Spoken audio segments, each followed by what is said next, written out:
Meus irmãos, graça e a paz do Senhor Jesus. É uma alegria poder estar com vocês aqui, podermos passar esse tempo juntos para louvar ao Senhor, estudar a palavra do Senhor, por todos os benefícios que Ele tem feito para conosco. Bom, conforme vocês sugeriram, nós devemos ler o capítulo 8 de Romanos, e vocês nos enviaram o texto do verso 18 até o verso de número 25 para nós meditarmos nesse dia, com o tema os sofrimentos do tempo presente e a glória que vai ser revelada.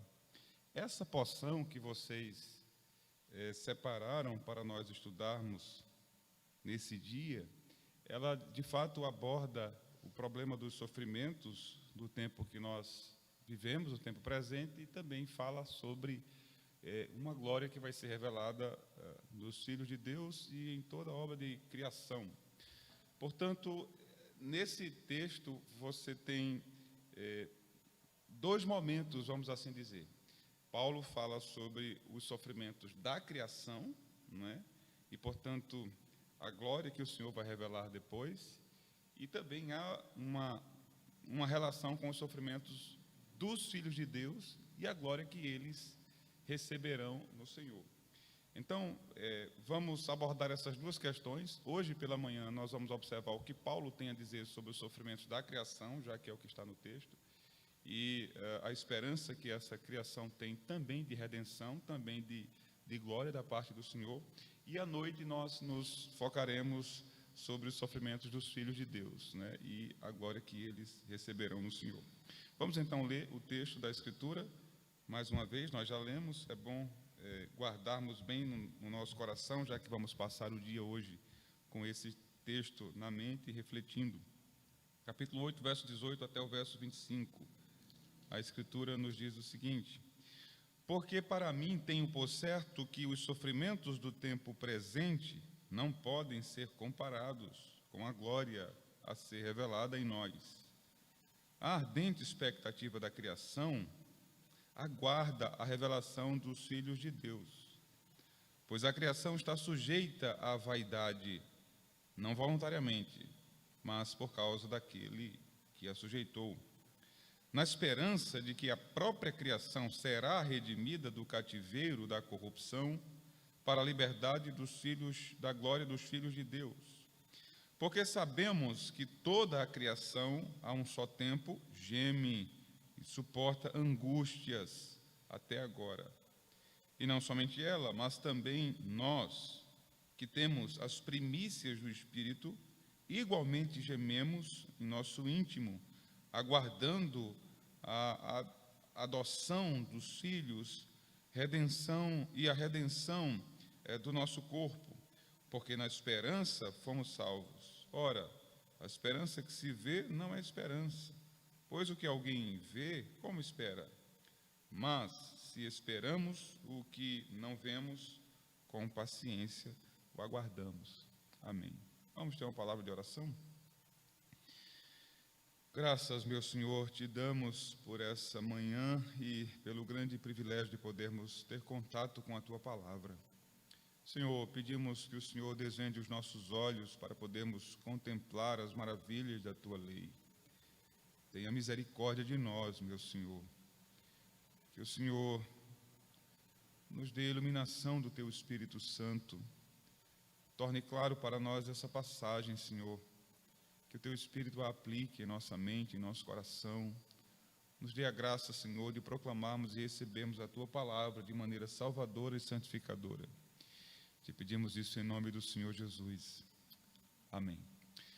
Como eu disse, vocês podem perceber facilmente que Paulo faz essa separação quando vai tratar dos sofrimentos e da glória. Primeiro, ele faz o anúncio no verso número 18, dizendo que os sofrimentos são uma realidade, nós não podemos nos desesperar com ele, porque os sofrimentos que nós experimentamos no tempo presente, eles não podem ser comparados com o que está reservado para os filhos de Deus, com aquilo que vai ser reservado e será manifestado nos filhos de Deus.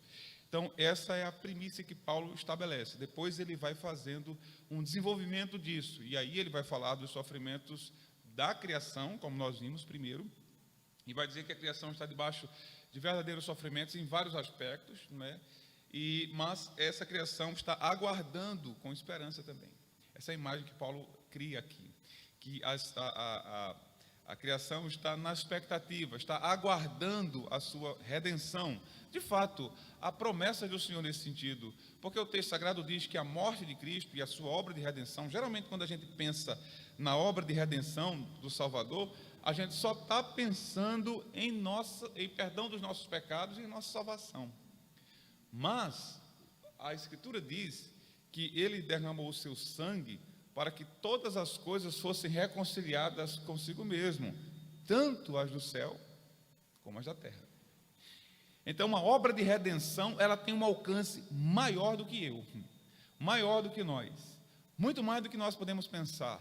De alguma maneira, a obra realizada por Cristo exerce alguma influência no céu e sobre toda a terra. E nós estamos incluídos nesse processo, mas não somos apenas nós, não somos apenas nós. Aqui, então, Paulo diz que a própria criação está aguardando com expectativa também esse alcance da obra da redenção, para que possa desfrutar dessa glória que está sendo prometida.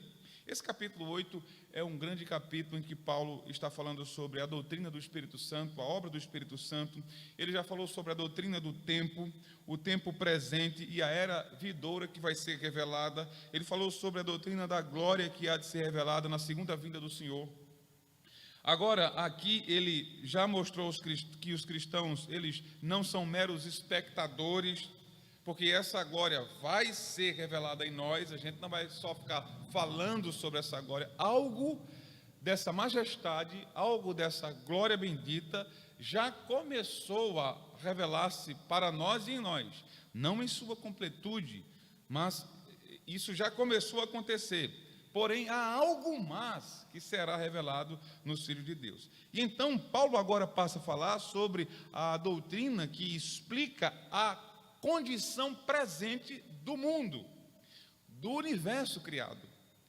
A nossa fé, as verdades da palavra de Deus, nos ensina a olhar não somente para nós, enquanto servos do Senhor, que precisam de perdão, de graça e misericórdia, mas para toda a criação que é obra das mãos do nosso Deus Todo-Poderoso. O crente, o cristão, ele se importa com toda a obra de criação, com tudo o que acontece. O cristão, ele tem um olhar sobre a natureza, ele tem um olhar para a vegetação, para as aves, para as árvores, para os animais, para toda a criação, porque a criação é obra das mãos do nosso Deus, foi afetada por causa do nosso pecado, mas experimentará a redenção, assim como nós também experimentamos. Então, aqui Paulo começa a explicar o presente estado ou condição do universo que foi criado pelo Senhor. Então, o que é que significa o termo criação aqui? Quando Paulo diz, a partir do verso de número 19, a ardente expectativa da criação aguarda a revelação dos filhos de Deus, porque a criação está sujeita à vaidade, não voluntariamente, mas por causa daquele que a sujeitou, e vai falando sobre os sofrimentos dessa criação.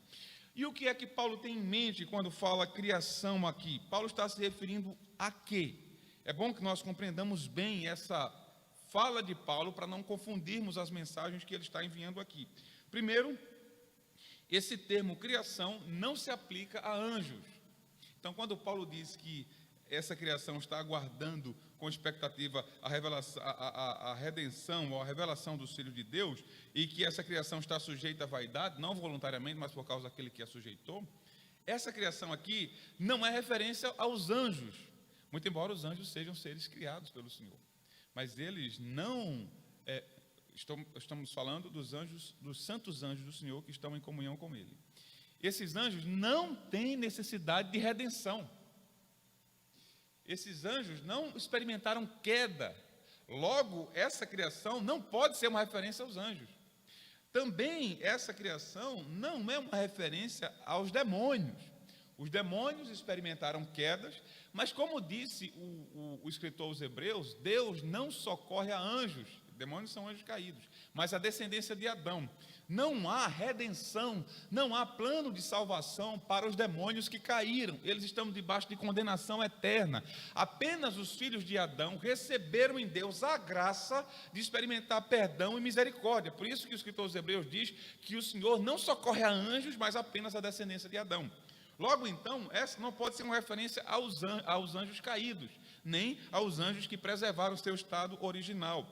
Também essa expressão aqui, a criação, não se refere aos crentes.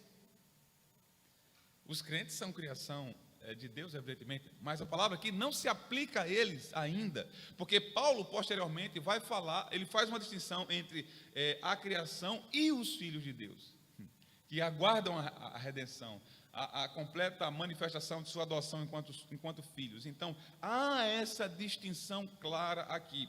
Também esse termo, criação, não se aplica aos incrédulos.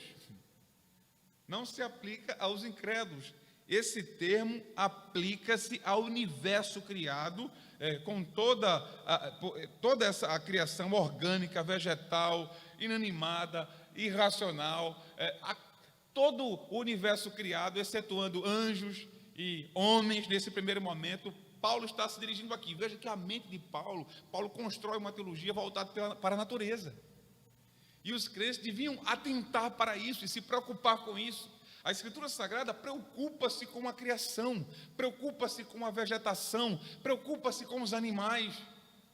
E há uma promessa de redenção para a criação que experimentou queda por causa do homem. Nós precisamos então considerar as expressões importantes do texto que vocês escolheram. Por exemplo, o verso 19. O texto sagrado diz que há uma ardente expectativa na criação. Ela aguarda a revelação dos filhos de Deus. Veja, a palavra que Paulo utiliza aqui significa uma cabeça erguida, esticando-se para frente. Essa é a ideia do verbo aqui. Essa ardente expectativa é alguém com uma cabeça erguida, inclinado para a frente, como que está aguardando para ver alguma coisa, se está vindo alguma coisa, o que é que está vindo em nossa direção. Então Paulo diz que toda a criação que experimentou prejuízos por causa do pecado dos homens, está nessa expectativa até que Deus complete o seu plano, revele a sua glória, a adoção dos filhos de Deus se completem, e então ele renove a face da terra, como diz a promessa, novos céus e nova terra. Então, por que a criação ela aguarda isso com tanta expectativa, conforme diz o verso 19? Porque nós precisamos entender que a doutrina bíblica nos mostra que o destino da criação está intrinsecamente ligado ao destino do homem. Veja, apenas na Bíblia nós temos esse ensino esclarecendo-nos que o destino do homem e o destino do cosmos estão, de alguma maneira, ligados. Há uma relação entre a obra que o Senhor está realizando entre os homens e a obra que o Senhor promete completar entre os homens e a obra que Ele realizará com toda a criação, com todo o cosmos. O pecado do homem, ele reduziu a criação ao seu presente estado. A condição do homem do universo, a condição da criação é resultado da queda do homem. A queda do homem não afetou somente a ele. A queda do homem afetou toda a criação, todo o universo. E a vegetação, nós vamos ver isso, como a Escritura diz sobre isso. A Bíblia diz que a própria vegetação foi afetada por causa do pecado, da queda, os animais. A criação, ela está escrava da corrupção e ela não pode livrar-se a si mesma. É um fato que a criação está debaixo de corrupção, escrava de corrupção, de vários males que vêm sobre esta criação. Mas isso não é por conta da própria criação, o texto diz. Ela está sujeita a isso, mas não por conta própria, por causa daquele que a sujeitou. Como então ela veio a ter essa origem de escravidão? O verso 20 diz que a criação está sujeita à vaidade, e aqui isso está relacionado à queda, né? Aos prejuízos que ela vem experimentando, não voluntariamente, mas por causa daquele que a sujeitou. O que Paulo está dizendo é que esses prejuízos que foram causados à criação ou esse estado de escravidão a que a criação está submetida, não é de vontade própria, não é por causa dela mesma. O universo não fez isso porque quis. Também é importante nós observarmos que não foi o homem que sujeitou a criação a esse estado de escravidão. Antes de nós nos apressarmos a dizer isso, é verdade que a condição da criação se dá por causa do pecado do homem, mas essa sujeição não foi realizada pelo próprio homem. Na verdade, o homem tem, sem sucesso, tentado mudar esse quadro. Há vários movimentos tentando preservar a criação, vários movimentos para cuidar de animais, vários movimentos para evitar certas catástrofes naturais e coisas dessa natureza, mas o homem tem fracassado, né, em cuidar. E ele mesmo tem, muitas vezes, ao mesmo tempo em que tem tentado evitar o desgaste na criação, ele mesmo tem contribuído para devastar a criação. Também não foi o diabo quem submeteu essa criação a esse estado de escravidão. Ele não tem poder para fazer isso. Quem então fez? Deus. Vamos lembrar disso. O estado de escravidão da criação e de sofrimento com o qual a criação está inserida foi algo estabelecido pelo próprio Deus, não pelo homem, não pelo diabo, não por vontade própria da criação. Onde é que a gente aprende isso? Em Gênesis, capítulo 3. No capítulo 3 do livro do Gênesis, especialmente o verso de número 14 até o verso 19, nós temos a narrativa de como a criação ela ficou debaixo de sujeição. Veja o que diz o texto sagrado. O texto diz, capítulo 3, verso número 14. Então o Senhor Deus disse à serpente, que representa os animais. Isso foi quando aconteceu a queda.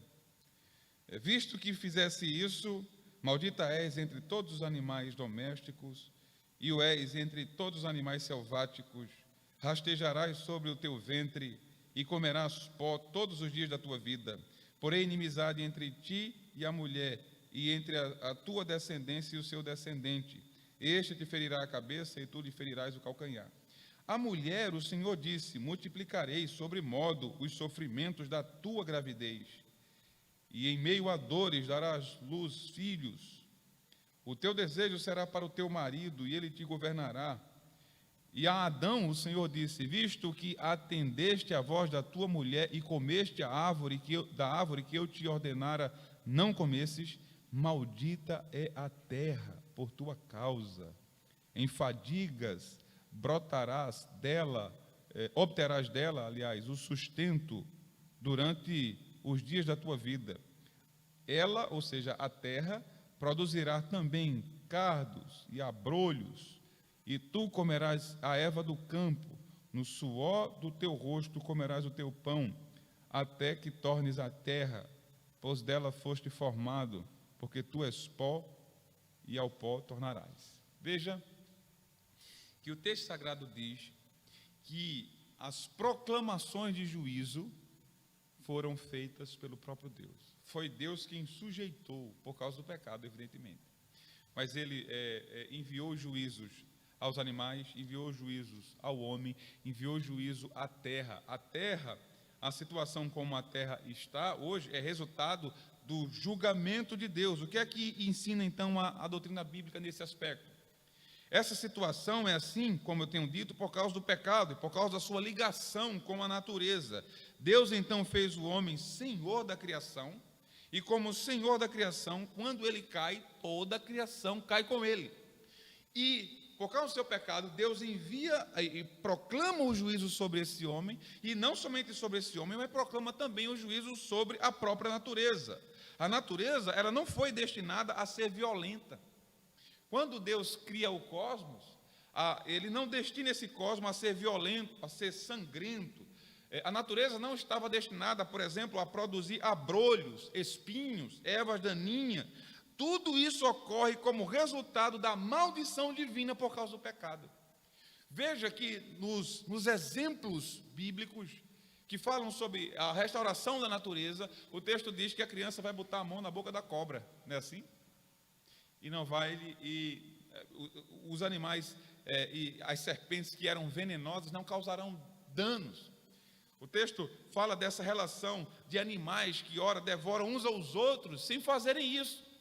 Porque, originalmente, a criação ela não é destinada a atos violentos, sangrentos, a produzir espinhos, abrolhos, ervas daninhas. Tudo que Deus fez estava isento disso. Essas coisas acontecem e estão presentes por causa do pecado que entrou na criação através do homem. Ele, que era representante de Deus, vice-regente, vice-rei sobre a terra, colocado pelo próprio Deus para governar sobre a criação, ele então precipita-se em pecado e traz esse juízo condenatório sobre toda a criação que o Senhor havia realizado. Existe então essa extraordinária ligação entre o homem e o mundo. O mundo no sentido de cosmo aqui, não no sentido de sistema mal, do ponto de vista moral. O homem e a natureza, o homem e a criação. Há uma ligação, porque Deus criou o homem para ser vice-rei. O grande rei é o Senhor. E o homem era o seu vice-regente aqui, nesse universo, nessa criação. Devia realizar o seu trabalho de modo que Deus fosse glorificado. Mas então fez escolha pelo pecado, né? E trouxe desgraça a toda a criação e toda a sua descendência. É por isso que a criação ela está levantando a cabeça, como disse o apóstolo Paulo no verso 19, né? Ela está levantando a cabeça, esticando o pescoço e aguardando com toda a expectativa o dia em que o Senhor vai revelar a sua completa adoção dos filhos de Deus, pois ela está aguardando isso porque ela tem parte nisso. O verso 19 diz isso: a ardente expectativa da criação aguarda a revelação dos filhos de Deus, pois a criação está sujeita à vaidade, não voluntariamente, mas por causa daquele que a sujeitou, na esperança, diz o texto, verso 21, de que a própria criação será redimida do cativeiro da corrupção para a liberdade da glória dos filhos de Deus. Veja que a criação aguarda essa revelação da glória dos filhos de Deus, porque ela vai ter parte nisso. Ela vai desfrutar disso. E os sofrimentos que o cosmos experimenta, sim, porque os sofrimentos não pertencem só aos seres humanos. A criação sofre. A criação geme, como diz o texto sagrado. Pode ser que nós sejamos tão insensíveis que a gente não perceba isso, irmãos. Que a gente não note os gemidos da criação, né? Várias maldades sendo praticadas com relação à criação, catástrofes naturais também ocorrendo, mas o próprio Deus, ele ouve o gemido de sua criação. E aqui Paulo dá-nos essa revelação pelo Espírito Santo, mostrando que a criação está gemendo por causa do seu cativeiro de corrupção. A esperança da criação, no verso 21, é a vitória do descendente da mulher. Veja que o Senhor prometeu, lá em Gênesis capítulo 13, verso 15, né? A gente viu que nasceria um que esmagaria a cabeça da serpente, que trouxe tanto sofrimento à criação. Então, a vitória do descendente da mulher é aguardada, é a esperança da criação. Já que a criação ela está inevitavelmente atada ao homem, a esperança dela é a mesma. Qual é a esperança da criação? É Cristo. Assim como a esperança do homem é Cristo. Tudo depende de Cristo. E o descendente da mulher que esmaga a cabeça da serpente está completando a sua obra. Iniciou a sua obra de graça. E o complemento dessa obra, quando ele retornar, julgar vivos e mortos, estabelecer os seus atos últimos de juízo sobre todo mundo, sobre os homens, e então estabelecer novos céus e novas terras, ele estará completando a sua obra de graça. E tanto a criação quanto o ser humano aguardam isso. Agora percebam que Paulo fala sobre esses sofrimentos da criação. O verso 22 diz: porque sabemos que toda a criação, em um só tempo, geme e suporta angústias até agora. Veja então que os sofrimentos do tempo presente não se resumem aos filhos de Deus e aos homens. É verdade que os filhos de Deus têm sofrido muito. Hoje à noite nós vamos pensar algo acerca disso. Mas não somente isso. A doutrina bíblica é muito completa e nós não teríamos como conhecer certas coisas se o Espírito Santo não nos desse a revelar aqui, como está no texto sagrado. O texto diz que há sofrimentos no tempo presente, não só para os filhos de Deus, mas há sofrimentos no tempo presente para a própria criação. Uma criação sofre, e sofre muito. Há sofrimentos entre o próprio reino animal, né? Como eu disse, a criação ela não foi pensada por Deus para ser sangrenta, mas a guerra por causa do pecado, guerra entre os próprios animais, um devorando os outros, né? Um devorando ao outro. Há os sofrimentos provocados entre o próprio reino animal, há os sofrimentos provocados pelo próprio homem. O homem é perverso e desonra a criação do Senhor. E o homem, ele empreende vários atos de maldade contra a criação. Veja os sofrimentos que nós estamos experimentando. Olhem para a nossa Amazônia, por exemplo. Veja os casos de desmatamento, de queimadas. Veja como a criação está sofrendo ali, né? Veja os atos de maldade que é praticado pelo ser humano. O ser humano devora a criação de Deus e não cuida dela. Não somente da criação do ponto de vista da vegetação, mas veja os sofrimentos com os animais. Vejam como os homens, eles não cuidam. A Bíblia diz que o justo atenta para a vida dos seus animais. Mas quantas vezes nós encontramos ímpios e até crentes massacrando seus animais, né? Malvadando, como a gente diz, com seus animais, impondo sofrimentos desnecessários aos animais. Nós podemos ver isso, e aí se multiplicam várias frentes, muitas vezes, de pessoas que querem fazer defesa da vida dos animais, defesa da causa dos animais, que não podem falar por si mesmos. Tudo isso são resultados de sofrimentos que são impostos pelo próprio homem. Então, há sofrimentos na criação causados no próprio reino animal, entre eles, e há sofrimento que é imposto pelos próprios homens, que causam isso, tanto na vegetação, como na vida dos animais irracionais. E há também as catástrofes naturais, que também causam sofrimentos.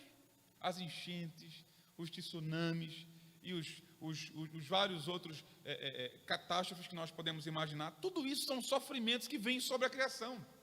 E que Deus está atento, e os filhos de Deus também deveriam estar.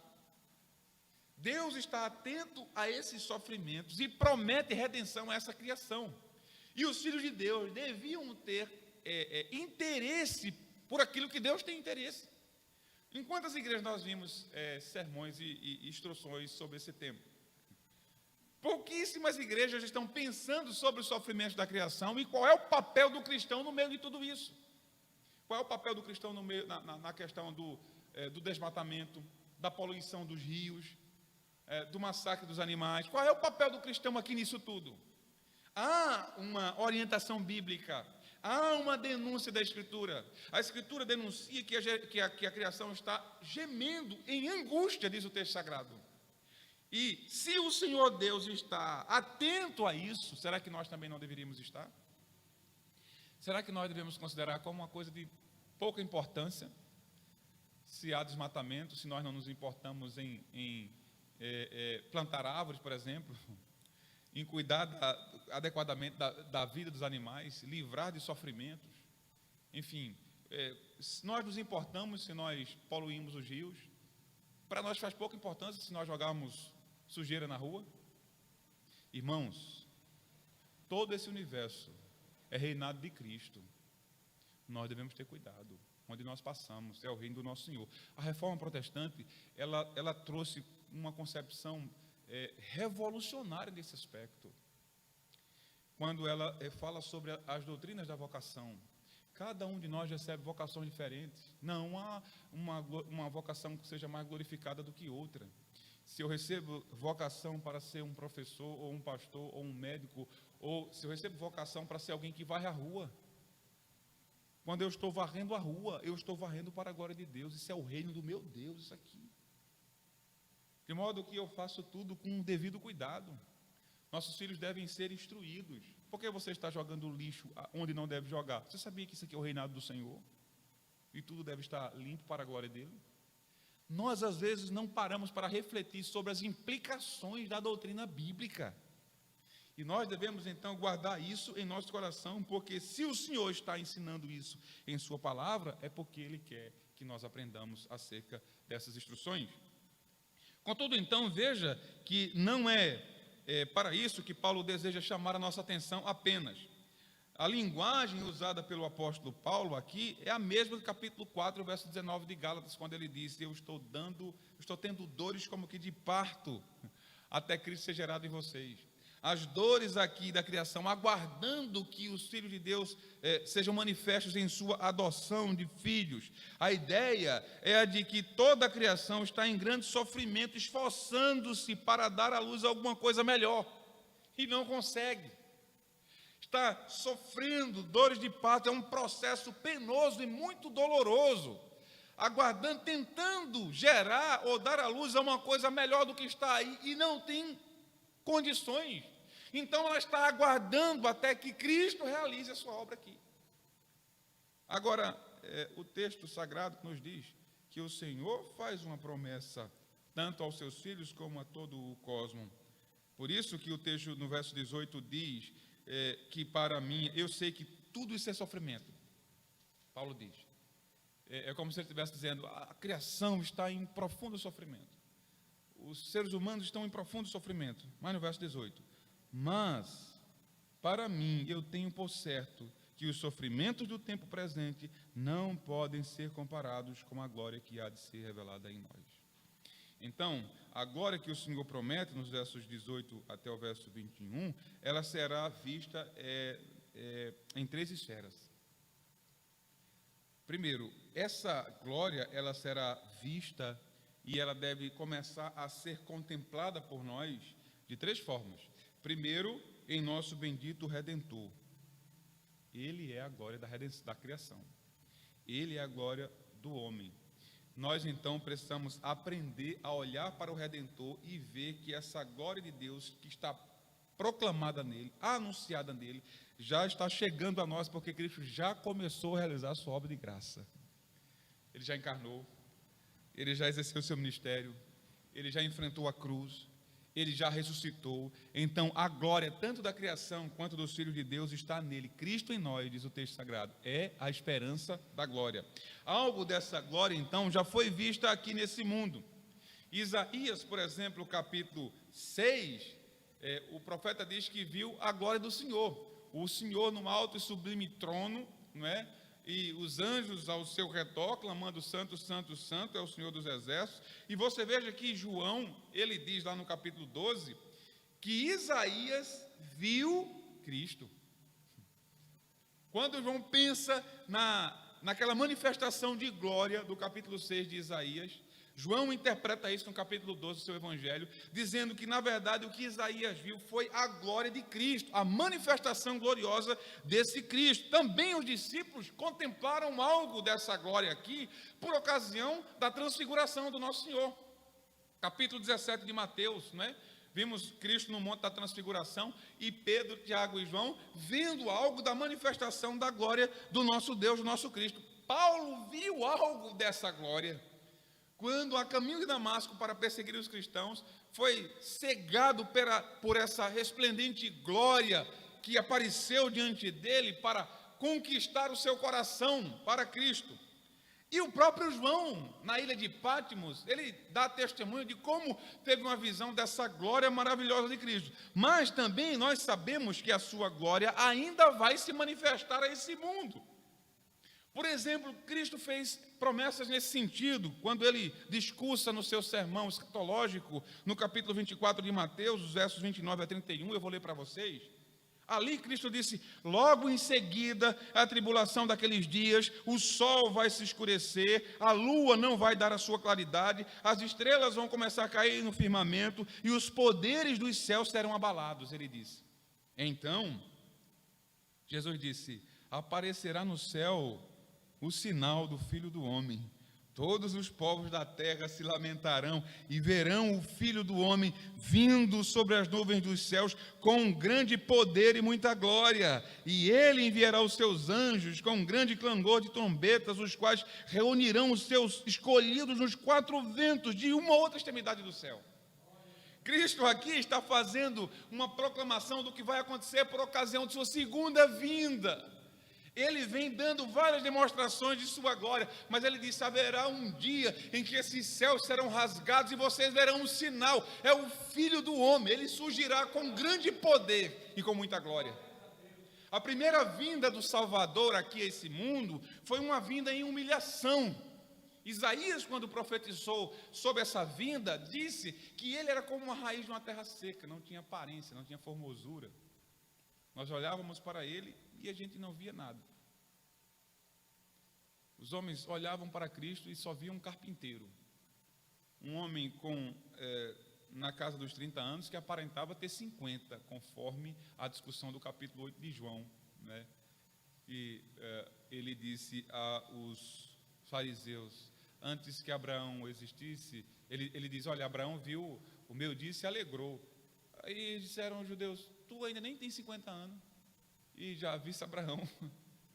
Aparentemente o Senhor tinha uma aparência já cansada, aos 30 parecia ter 50, né? Desgastado. Ele era um carpinteiro, trabalhou para sustentar sua família. Provavelmente seu pai morreu cedo, José morreu cedo, e ele assumiu a responsabilidade de cuidar de sua família. Tinha pelo menos mais 5 irmãos, porque os evangelhos falam de Tiago e Judas como seu irmão, e fala de suas irmãs, né? Suas irmãs, então tinha mais de uma. Então, note que o Senhor era um homem de dores, como diz a Escritura. De modo que quando os homens olhavam para ele, o desprezavam. Contudo, quando ele vier a segunda vez, ele virá com grande poder, e o texto diz, e muita glória. E os homens saberão que ele é o soberano. O livro de Apocalipse, então, nos dá também uma visão dessa glória. Capítulo 19, do verso 11 ao verso 16. Veja o que João diz. Preste atenção nisso. João diz, eu vi o céu aberto, e eis um cavalo branco, e o seu cavaleiro se chama Fiel e Verdadeiro, e julga e peleja com justiça. Esse é Cristo. Seus olhos, disse João, veja a visão que João teve, seus olhos são chama de fogo, na sua cabeça há muitos diademas, como sinal de autoridade. Ele tem um nome escrito que ninguém conhece, senão ele mesmo. Ele está vestido com um manto tinto de sangue, que representa a sua vitória sobre os inimigos. E, diz o texto, e o seu nome se chama Verbo de Deus.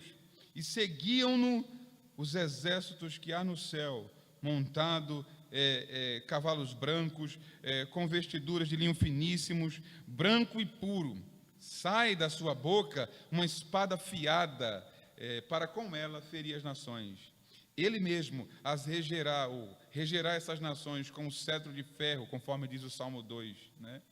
E pessoalmente pisa o lagar da ira do vinho, da ira, do furor da ira de Deus Todo-Poderoso.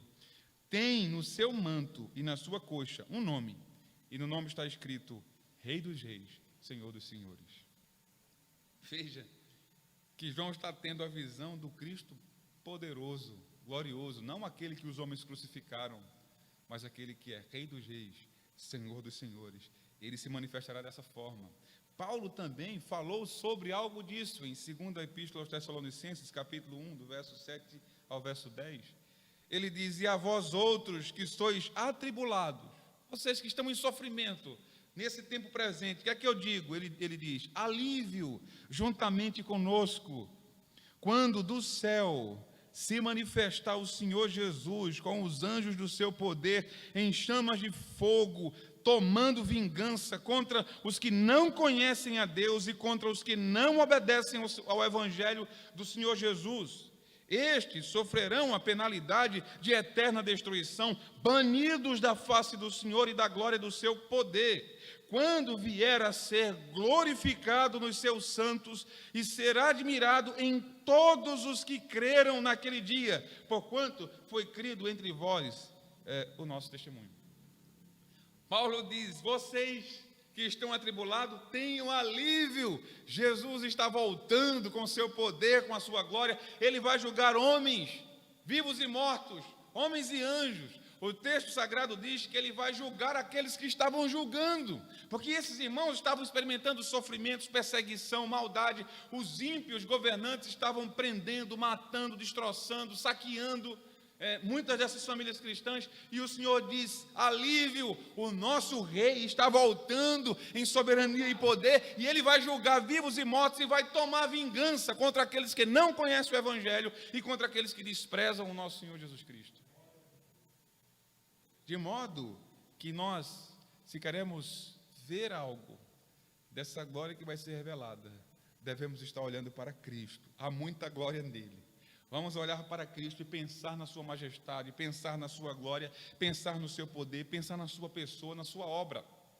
Mas também essa glória será vista em nós, nos seus redimidos. Nós devemos lembrar que Paulo ensinou isso. Veja, capítulo 3 de Efésios, verso 10, Paulo disse: para que pela igreja a multiforme sabedoria de Deus se torne conhecida agora dos principados e potestades nos lugares celestiais. Veja, Paulo vai falando sobre a obra que o Senhor está realizando em sua igreja, e ele diz que a sabedoria de Deus, as muitas formas dessa sabedoria, ela se torna conhecida pelos anjos através da vida da igreja. Ele diz, conhecida agora dos principados e potestades nos lugares celestiais. Quem são os principados e potestades nos lugares celestiais? São seres celestiais, são seres angelicais. E é como se Paulo dissesse que os anjos, aprendem teologia observando a igreja. Porque os anjos não saberiam o que é graça, se não fosse por causa da igreja. Os anjos não saberiam o que é perdão, se não fosse por causa da igreja. Os anjos não saberiam o que é misericórdia, se não fosse por causa da igreja. Porque quando Satanás pecou, quando Satanás se engrandeceu e foi condenado, não houve perdão para ele, não. Ele foi expulso do céu com os anjos que lhe seguiram. De modo que os anjos pensavam que o homem estaria em apuros. O homem pecou e teria o mesmo destino de Satanás. E então eles ficam espantados. Que misericórdia a Deus e se perdendo no meio do caminho, pensando em outra coisa. Eles não chegam à presença de Deus para adorar com mágoa no coração, com ódio do outro irmão. Eles não se apresentam para adorar com inveja do outro anjo. Nada disso. A adoração é pura, infinitamente perfeita. Agora, que interesse é esse que Deus tem por mim e por você? Às vezes só Deus sabe. Praticamente a gente vem a pulso para a igreja, se apresentar para o culto. Muitas vezes o que sai da nossa boca não é verdade do nosso coração. Nós estamos cantando Eu Te Louvarei, não importam as circunstâncias, mas ao terminarmos esses atos e ditos de adoração e nos depararmos com algo que nos é desagradável, nós nos entristecemos e não mais queremos prestar culto. Então não era verdade o que a gente estava cantando. Nós nos apresentamos para o culto e muitas vezes não conseguimos virar o rosto porque o nosso irmão está ao lado. Ou muitas vezes temos até condição de ocultar tudo isso em nosso coração. Estamos adorando ao Senhor e o nosso coração tomado de inveja por causa do outro. Pode ser que ninguém saiba. Sabe qual é o problema, irmãos? É que a gente se apresenta para adorar na presença de um Deus que discerne tudo, perante quem todos nós estamos desnudos. Ele nos conhece por dentro e por fora. Como é que Deus recebe o nosso culto? Muitas vezes nós chegamos aqui abatidos, aflitos, nem mal conseguimos nos concentrar por causa dos problemas que estamos enfrentando. É muita misericórdia Deus receber nossa adoração. Os anjos de fato aprendem com a igreja. De fato eles ficam espantados com essa multiforme sabedoria. O que Deus quer com essa comunidade de gente tão pecadora? Por que o Senhor tem interesse nessas pessoas? Que amor é esse que Deus tem por nós? Os anjos, eu penso que eles entraram em parafuso quando o Senhor revelou o seu plano na comunidade celestial. Qual é o plano? O plano é pegar o meu filho, meu único filho, meu unigênito, própria segunda pessoa da Trindade Santa, deixá-lo encarnar para morrer por esses pecadores. Isso é um escândalo. Como assim? Que amor é esse que Deus tem por esses pecadores? A glória de Deus vai ser revelada nesses pecadores. O Senhor, por fim, nos falou em capítulo 13 de Mateus, em seu sermão, nos versos 41 a 43. Ele disse que naquele dia, o Senhor nos revelou: mandará o Filho do Homem os seus anjos, que ajuntarão do seu reino todos os escândalos e os que praticaram iniquidade, e os lançarão na fornalha acesa. Ali haverá choro e ranger de dente. Então os justos resplandecerão como o sol no reino de seu Pai. Quem tem ouvidos para ouvir, ouça. Jesus disse. Ele reunirá os seus filhos, os justos, e eles, diz o texto sagrado, esses pecadores, eles vão resplandecer como o sol no reino do meu Pai, Jesus disse. Essa glória será vista também na criação. Haverá novo céu e nova terra. Deus glorificará os seus filhos e a sua criação por causa da obra de Cristo. O que é que nós aprendemos, irmãos, com tudo isso aqui, para não cansarmos tanto vocês? Primeiro, olhando para essas instruções que o apóstolo Paulo nos dá, nós aprendemos que a teoria da evolução não consegue explicar o estado do mundo e nem o fim dele. Não consegue explicar. Há muita especulação e discussão sobre a origem e o fim, o propósito do mundo. Mas, na verdade, quem explica é a Escritura Sagrada. Explica a origem de tudo, explica o propósito de tudo, explica o fim de tudo. E nós devemos ir à Escritura para aprender o que o Senhor tem a dizer sobre o mundo e sobre os homens. Aprendemos que é verdade que nós experimentamos sofrimentos nessa vida, mas o nosso destino será experimentar a glória que ainda vai ser revelada em nós. E para que nós não desanimemos com tantas provações e sofrimentos, nós devemos discernir que algo dessa glória já começou a ser revelado em nós. Cristo está presente em nós. O Espírito habita em nós. Há várias manifestações do cuidado, da bondade, da misericórdia de Deus. Várias demonstrações do seu interesse, de seu amor por nós. E isso são vislumbres da glória que vai ser revelada. Nenhum de nós é capaz de imaginar o que o Senhor tem reservado para nós. Não foi Isaías que disse isso? Porque nunca penetrou em coração humano algum, nenhum ouvido ouviu, nenhum olho percebeu, ninguém jamais foi capaz de compreender ou discernir ou encontrar um Deus além de ti que trabalha para aquele que nele espera. O que o Senhor tem preparado para nós não temos capacidade. O nosso vocabulário é pobre. E a nossa capacidade de descrição é inadequada para falar de tudo o que o Senhor tem preparado para os seus filhos. É por isso que Paulo conclui o verso 25, nós vamos ver hoje à noite, dizendo que nós precisamos aguardar com esperança, mesmo que a gente não veja. Mesmo que a gente não esteja vendo, mas nós devemos crer na promessa e guardar em nosso coração com toda a esperança. Os nossos olhos, eles não podem estar presos apenas aos acontecimentos dessa existência. Às vezes, meus irmãos, eu penso que muitos crentes acham que vão viver aqui para sempre. Muitos crentes acham que a única realidade que existe é essa. Mas só que Paulo disse que se a nossa esperança se reservar somente para as coisas dessa vida, de todos os homens nós somos os mais miseráveis. O crente em Cristo sabe que a sua esperança não pode estar resumida aos acontecimentos da nossa existência. Porque a nossa existência, na nossa existência aqui nessa vida, porque a nossa esperança não se resume a isso. A nossa existência não se resume à nossa passagem aqui por esta vida. Aqui nós vamos viver mais ou menos. Alguns de nós viverão mais ou viverão menos. Mas diante da eternidade, tudo é menos.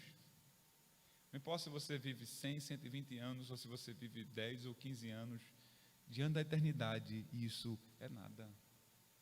Nós temos que viver nesse mundo com os olhos na eternidade. Isso não significa discurso escapista. Isso não significa uma desculpa para os meus atos de negligência com esse mundo. Veja bem, eu vivo de olho para a eternidade, então, trabalhar para quê? Eu não tenho que trabalhar, eu olho para a eternidade. Na época de Paulo acontecia esse tipo de coisa. Paulo disse, quem não quiser trabalhar, não coma. Bora ver quem aguenta, né? Isso não quer dizer que isso é um discurso escapista para a gente ocultar a nossa negligência, não. Enquanto nós estamos aqui nesse mundo, Deus nos dá vocações. E essas vocações têm que ser usadas para a glória de Deus, para o serviço do Senhor. Deus nos dá tarefas aqui, responsabilidades aqui, e nós devemos cumprir com nossas tarefas e com nossas responsabilidades, de modo que nosso Deus seja glorificado em cada ato, em cada passo, em cada organização, em cada pensamento. E não nos importando se Ele nos dará mais ou menos tempos aqui para cumprir com as nossas vocações. Agora, enquanto nós servimos ao Senhor aqui, nós servimos de olho na eternidade, sabendo que a nossa vida não se resume aos acontecimentos que ocorrem nessa existência terrena, mas que o Senhor tem preparado para nós toda uma eternidade, e nós vamos desfrutar disso ao seu lado para todo sempre. Que o Senhor aplique essa palavra em nosso coração, nos ajude a pensar segundo a lógica da Escritura, para que possamos glorificar o nosso Deus em cada tempo. Vamos orar ao Senhor nesse instante? Nosso Deus, nós queremos louvar o Teu santo nome pelo privilégio que o Senhor nos dá de podermos prestar culto ao Senhor nessa manhã e podermos nos encontrar com a Tua palavra, Senhor, com essa porção da Escritura. Muito obrigado, Senhor, pela instrução que o Senhor nos dá. Há coisas sobre as quais nós não pensamos, meu Senhor. Se não é a Tua palavra para conduzir a nossa mente, os nossos pensamentos, nós não atentaremos para aquilo que o Senhor atenta. Dá-nos, Senhor, mais da Tua mente, para que pensemos os Teus pensamentos. Dá-nos, Senhor, um coração parecido com o Teu, meu Senhor, para que estejamos inclinados para aquilo que Tu queres. Produz em nós, Senhor, aquilo que Tu queres encontrar. Nos ajuda, Senhor, a glorificar o Teu santo nome. Nós pedimos isso em nome do Senhor Jesus. Amém. Deus abençoe os irmãos, em nome de Jesus.